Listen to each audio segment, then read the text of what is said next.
drought.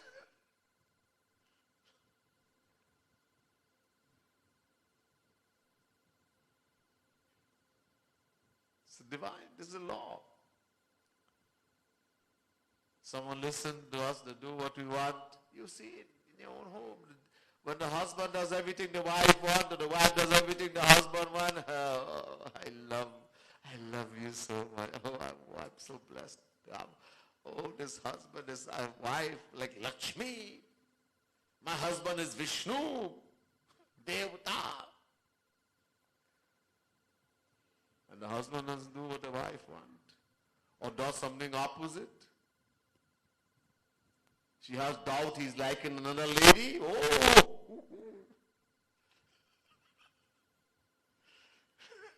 I'll kill you!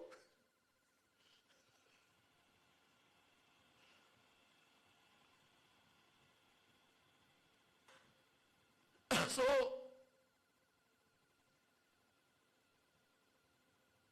we're all selfish by nature. Everyone, the whole world,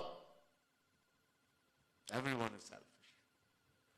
We want our own happiness. Not wanting our own happiness is not bad.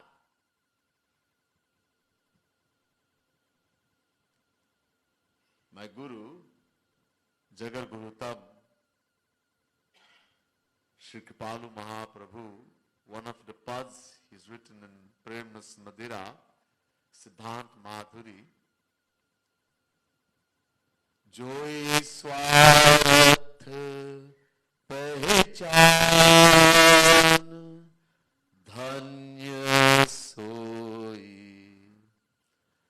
Joi Swarath Pehchan Dhanya Soi. The person who recognizes the selfishness, blessed is that person. Dhanya Soi. He's given on this verse, the one line, at least 7 lectures. The series. Yes, I want happiness, my happiness, but where to find it? Is a problem. We look in the wrong place. We get angry because somebody doesn't do what we want. They don't fulfill our selfishness.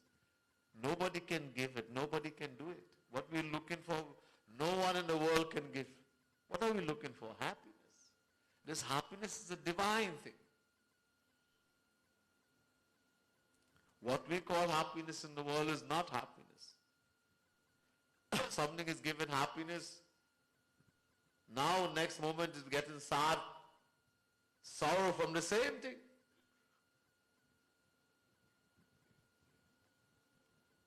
Somebody says, I get happiness in eating ice cream, cake, sweet things. I love sweet. I love sweet. Okay. You eat 1 ice cream, 2 ice cream, 4 ice cream, 6 ice cream, please don't give me another ice cream. Hey, you're getting so much happiness, keep eating. No, I'm going to vomit.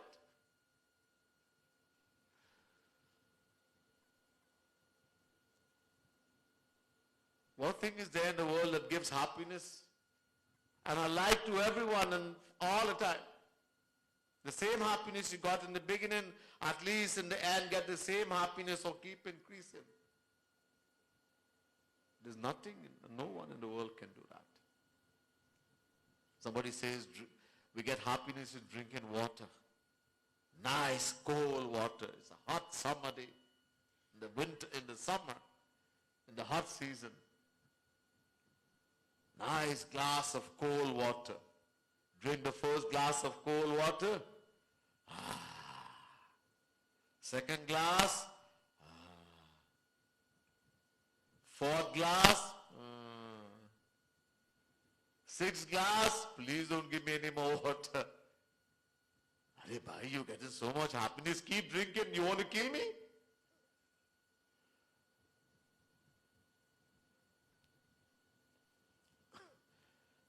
mother gets so much happiness from her child. Somehow the child got lost, someone kidnapped the child or something. She's so sad. So sad, she feels as though she's going to die. Suddenly they find the child after a few days and bring the child. Oh, she's so happy, she hugs the child. Oh, so she hugs the child, even so tight the child starts. So much happiness. After a while, after hugging for a while, so in the beginning she got the most happiness when she hugged the child. A little while afterwards, less. A little more long afterwards, even less. After 10, 15 minutes, okay, beta, my child, go and play. Go and play, son. Now the child says, Mummy, I'm going to hug you. Hugging ke bachche. It's so hot, and you hug. Go and play. So the happiness the mother found in the beginning, could not get it after a little while. A few minutes, then it got less and less until happiness is finished. This is the thing of all happiness in the world. In the morning when the sun is rising, the shadow is very long. You see a shadow in the morning when the sun rises, very long. And as the sun comes up, it gets shorter and shorter and shorter. And then midday, you can't even see the shadow. It becomes one with you. And when the sun starts to set, the shadow starts getting longer and longer, and then even you can't even see it, so long. So the sun rising in the morning until midday, that is worldly happiness. It gets less and less until it finishes, vanishes. You might even start experiencing pain and sorrow. The same thing. As a person wants to vomit, want to die if they got more water, force them to drink, hold them down and open the mouth and pour the water inside. And spiritual happiness, true happiness, starts less. In the beginning, it's hard. You don't even know if you get it. You might even experience sorrow in the beginning. But then it starts increasing until it's forever. Guna rahitam, kamana rahitam, pratikshan vardhamanam, narad bhakti sutra. It gets bigger and bigger and bigger. Forever it keeps increasing. The Vedas say, Yovai bhuma tat sukham bhumai vasukham. Chandogya Upanishad. That which is infinite, immeasurable, eternal, beginningless is called sukh, happiness. Once attained, it is possessed forever. You will never become separate from it ever again. You will never experience sorrow ever again. There's no such thing in the world. We keep looking. We have to realize everyone in the world is selfish. Just as we are selfish, everyone is selfish also. Wanting happiness is not bad, but we're not going to find it in the world. Realize, first realize I am selfish. Everyone, I, including myself, very selfish. Everyone wants their own happiness and nobody has it to give. There's a problem. If someone could give the happiness, then fine, keep loving in the world, keep attaching in the world. Eventually, you get a happiness, but nobody has to give. We make the decision in the beginning, in marriage, etc. Boy see girl, girl see boy, decision is made. This is the person who's going to make me happy. We want happiness. And you keep thinking, and that thought, just thinking. The decision becomes so firm in the mind. Oh, we think I fell in love. Until we get that person, I can't eat. The food doesn't have any taste. I can't sleep. Okay, you get married.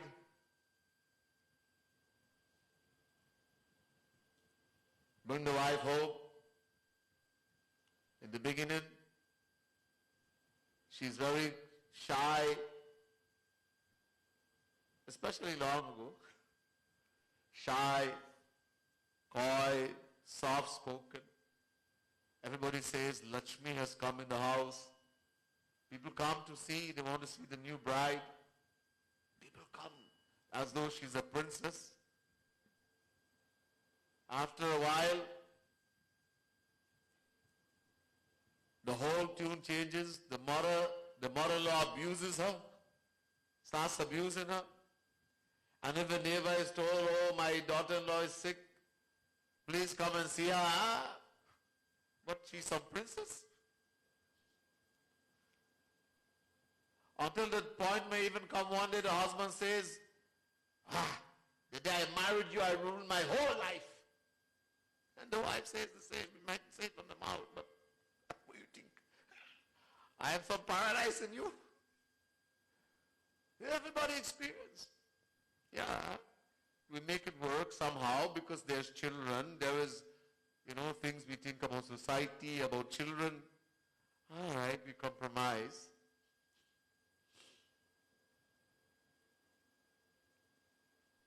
Somebody's a little bit wise.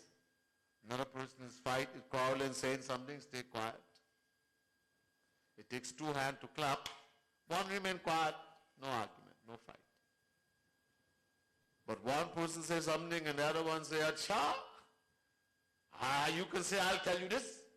And the other one says that, and then the volume increases and the language starts getting bad, and then they may even take up something. Let them, let each one have it. This is the world. We don't learn. The same person is getting so much problem from her husband. He's beaten her. She complains, put report in the police station, put him in the jail, and then she tells the daughter, you have to get married. Then you will be happy.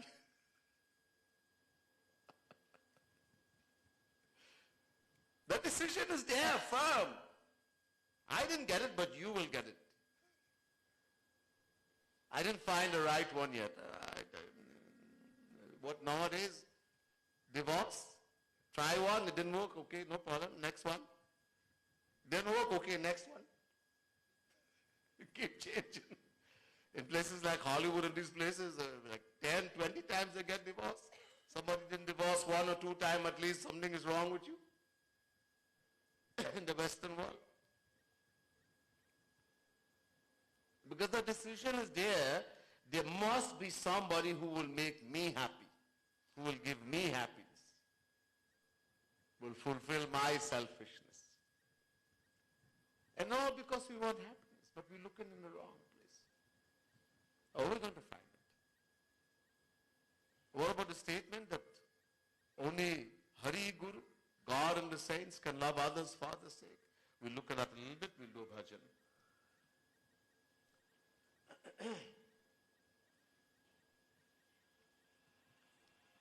This bhajan, page 52. A gopi saying to a Sakhi, a very intimate friend, about her love and relationship with Sri Krishna. Mohili o Momana Madana Gopal. Madana Gopal, Sri Krishna. The one who's infinitely more beautiful than Madan. Madan means Kamdev, the God of love. He has stolen my heart. Stolen my heart. Dekhat hi chavi bhai bavari lalit tibhangi lal. The moment I saw him bent in three places, Tibhangi lal, Sri Krishna is bent in three places, neck, waist, ankle. I saw that beautiful form, infinite beauty. I became crazily in love. I fell crazily in love with him. कासों के ही विधि कहाँ कहूँ अब सब हंसी है दय ताल. Now I've become so crazy. All I can think is about Shri Krishna. I can't even do my housework properly. My sons, my in-laws, they're scolding me. They think I'm crazy. Who can I talk to? Who can I tell about this? And the gopis, the friend who they know why I have become crazy, they start clapping. You think you were so good? They're laughing at me. Do naina dhaina kari baithe, maina samajhi chal. I look Sakhi, I'm very innocent gopi. I didn't understand. My eyes, they deceive me. They trick me. And now all they want to do is see him. That's all. They don't care. All they want to see now, Krishna. To na so kachu kai gaye mo pai bhai hal behal. So I tell you, Sakhi, he's doing some jadoo tona on me. He's cast some magic spell on me. My condition has become so bad I can't do anything.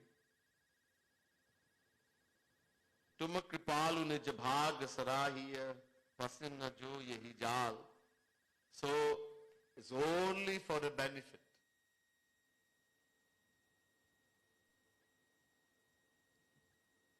न मे पास्तास्ति कर्तव्यम तिषु लोकेषु किंचन नानवात्म वाप्तव्यम वर्त एव च कर्मणि. Shri Krishna says to Arjuna in the Gita, there is nothing worth attaining in all the three worlds that I have not attained. Nor is there anything worth doing that I have not already done. Yet, I continue to perform action for the sake of the world. Whatever God and the saint does, they don't need anything. We need something.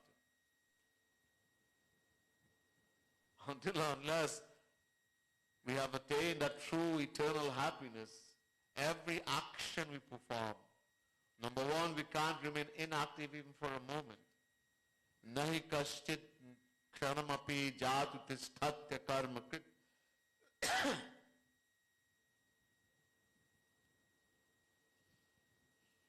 Chapter 3, verse 5, Gita. No one can remain inactive even for a moment, Sri Krishna says. And every action we perform is for one thing only. Our happiness. We want happiness.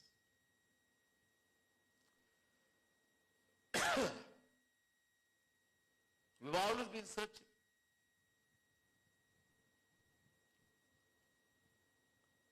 But God and the saints, Shri Krishna is happiness personified. Another name for Shri Krishna is happiness. Anando brahmeti vajana ananda deva kalvimani bhutani jante anandena jatani jivanti anandam prayantabhi sambhishanti.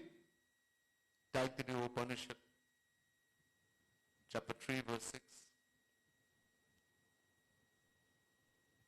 Shri Krishna is happiness.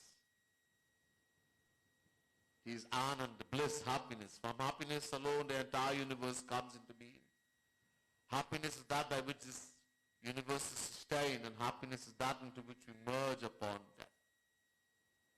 That entity called Anand, the Sukh, happiness, is Shri Krishna. And one who attains Shri Krishna, the saint, Dadami buddhi yogam tam yena mamupayanti te. Chapter 10, verse 10, Gita. Everything, when a soul attains God, we call God realization, he becomes a saint. Everything that Shri Krishna has, he gives to that soul. Infinite bliss, infinite happiness, infinite knowledge, divine eyesight, divine senses, everything divine. This is why the scripture says God and the saint is one. Tasmin stajjane bheda bhavat Narad Bhakti Sutra. There's no difference between God and one who attains God, the saint. Not even 0.0001%. They're one and the same. Whatever Sri Krishna has, the saint has also.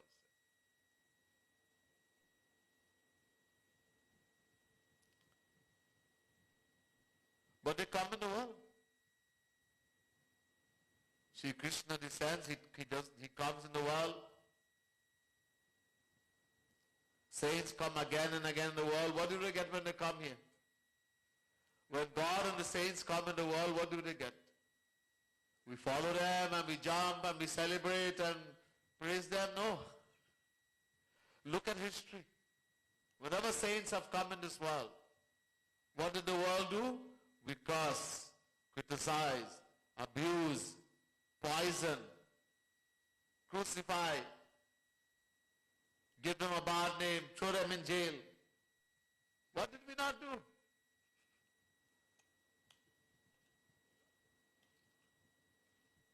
Yet it didn't stop coming, regardless of how we treat them. When he came as Ram,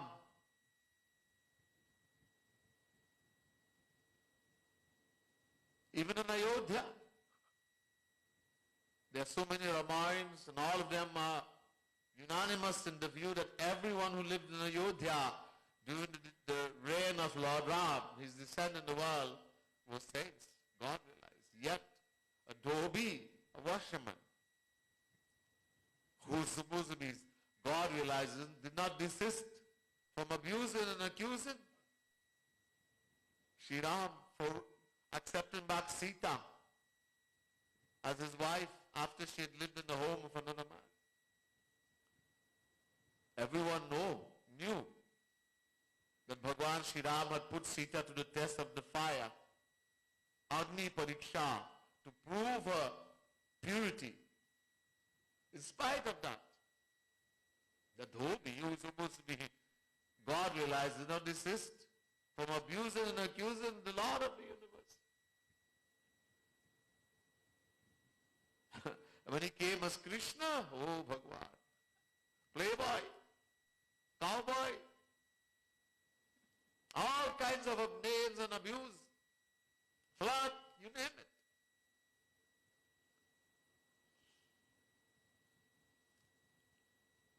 But they keep coming, regardless of how we treat them. Because if they don't come, in the Ramayana, Tulsidas says,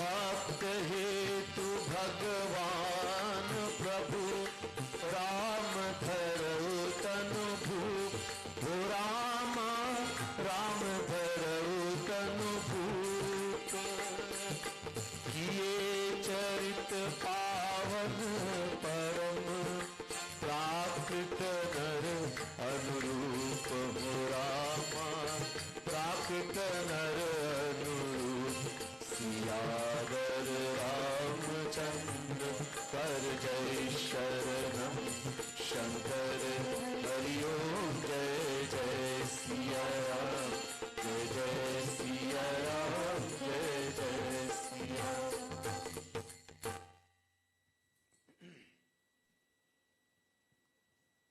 भक्त हेतु भगवान प्रभु, for the sake of those who love him, for the sake of his devotees, the Lord takes a form, he comes in the world.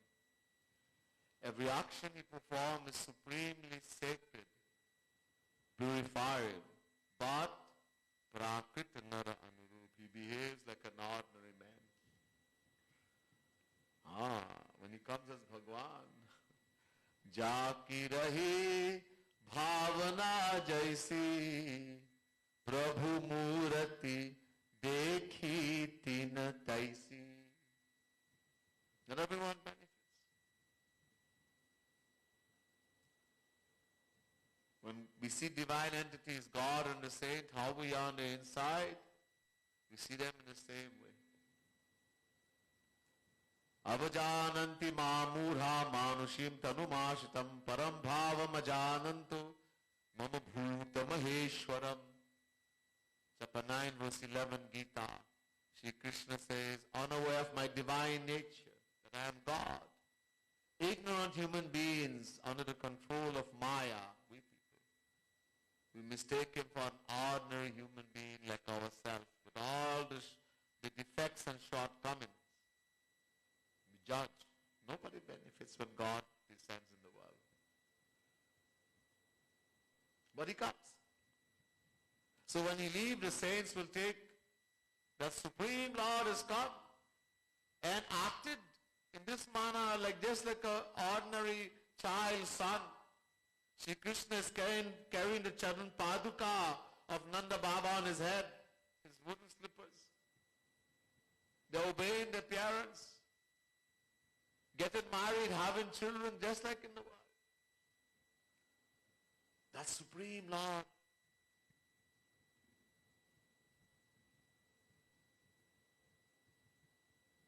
Who doesn't need anything to make him happy. His happiness personified. He's stealing from the gopis, saying to the gopis, love me, as though he's infatuated with some gopi. All for the sake of the souls.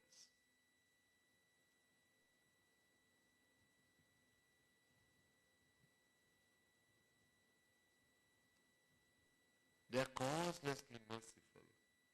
Jabadravhi deen dayal raghav tu sadhu sangat paiye.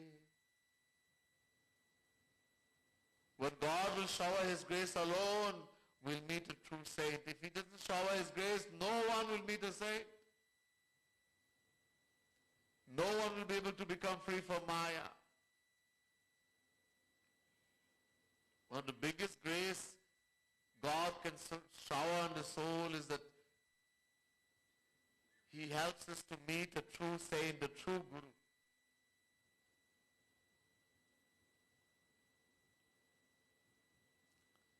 Binu sat sang vivek na hoi, Ram kripa binu sulabhan soi.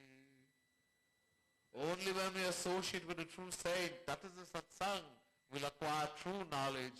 And how are we going to get the association of a true saint? Ram Kripa, when God will shower his grace. Ab mohi bha bharosa hanumanta, binu hari kripa milahi nahi santa. Vibhishana is saying, Hanuman, I have full faith that only because my beloved Lord Prabhu Shri Ram showered his grace upon me, I was able to meet a saint. I'm able to meet you, Hanuman. Santa Vishuddha milahi punitehi, Ram kripa kari chitta vahi jehi. Only when the Lord will turn the key from inside, then the feet will go, quick march, let's go to Sri Kripalu Dham, let's go and meet the saint. Otherwise, I think I should go. I think I should.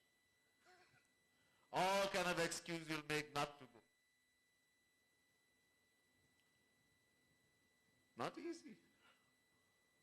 Because this is one of the greatest grace. And what does he get from that? Does he get something? No. The saint comes in the world. Only through his grace we can acquire true knowledge. We can know who we are. We can know where to find true happiness. We can understand who is God, who is Sri Krishna, why we should love Sri Krishna. He will make the vessel, the heart, the mind pure to receive that divine love of Sri Krishna. All that he's doing and what he gets, bad name, abuse.